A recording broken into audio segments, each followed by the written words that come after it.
Assalamualaikum warahmatullahi wabarakatuh. Saya Wafin Azhara Suherman dari kelas 10 Agama, yang dimana di sini ingin melakukan video presentasi tentang atau mengenai bab kias dan juga bab ihtisan. Yang pertama-tama saya akan menjelaskan tentang bab kias. Untuk pengertian kias merupakan salah satu cara pengalihan hukum syarak menggunakan akal rayu dalam hal-hal yang tidak ada dasarnya nas, atau dalam Al-Quran dan As-Sunnah tidak menetapkan secara jelas.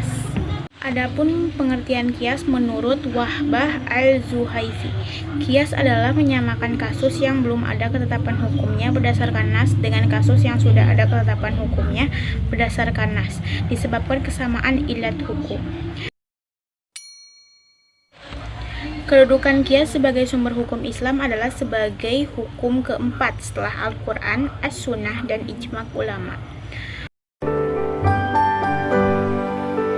Fungsi kias sebagai sumber hukum Islam. Yang pertama, Allah Subhanahu wa Ta'ala tidaklah mensyariatkan suatu hukum melainkan untuk suatu kemaslahatan. Kemaslahatan hamba merupakan sasaran yang dimaksudkan dari pembentukan hukum. Yang kedua, kias merupakan sumber penetapan hukum untuk sesuatu yang sejalan dengan kejadian yang terus-menerus datang. Yang terakhir, yang ketiga adalah kias merupakan dalil yang dikuatkan oleh fitrah dan logika yang benar. Selanjutnya, rukun kias. Rukun kias terbagi menjadi 4. Yang pertama adalah asal atau pokok, yakni suatu kasus yang sudah ada ketetapan hukumnya berdasarkan nas Al-Quran dan As-Sunnah. Yang kedua ada furuk atau cabang, yakni suatu kasus yang belum ada ketetapan hukum berdasarkan nas Al-Quran dan As-Sunnah. Yang ketiga hukum asal, yakni hukum syarak yang ditetapkan oleh nas Al-Quran dan As-Sunnah yang ingin ditetapkan juga pada furuk. Yang terakhir atau yang keempat adalah ilat hukum, yakni sifat yang menjadi dasar penetapan hukum pada asal dan sifat tersebut juga terdapat pada furuk. Pembahasan terakhir adalah macam-macam kias. Saya akan menyebutkan 2 macam-macam kias. Yang pertama adalah kias dilihat dari aspek segi kekuatan ilat pada asal dan furuk, terdiri atas kias aulawi, kias musawi, dan kias adna. Yang kedua, kias dilihat dari kejelasan ilat dibagi menjadi 2 macam, yaitu kias jali dan kias kufi. Untuk berikutnya, saya akan melanjutkan tentang presentasi mengenai bab ihtisan.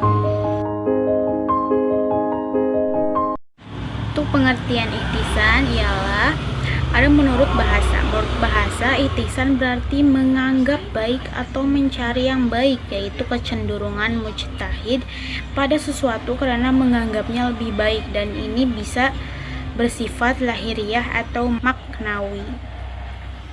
Ihtisan juga dapat diartikan dengan penangguhan hukum seseorang mujtahid dari hukum yang jelas atau Al-Quran, Sunnah, ijma' dan kias ke hukum yang samar-samar atau yang disebut dengan kias kafi karena keadaan darurat.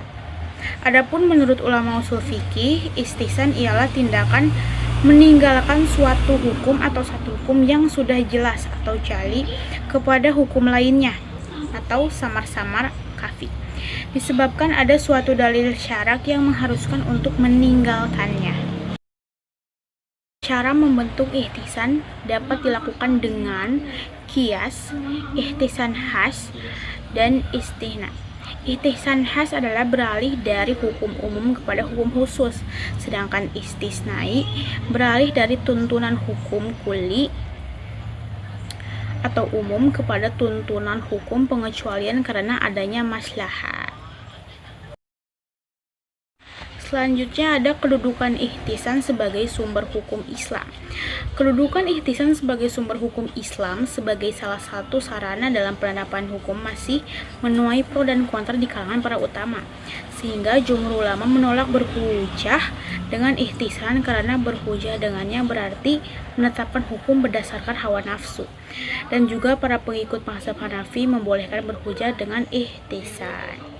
Imam Syafi'i menentang ihtisan dan tidak menjadikannya sebagai dasar hujah.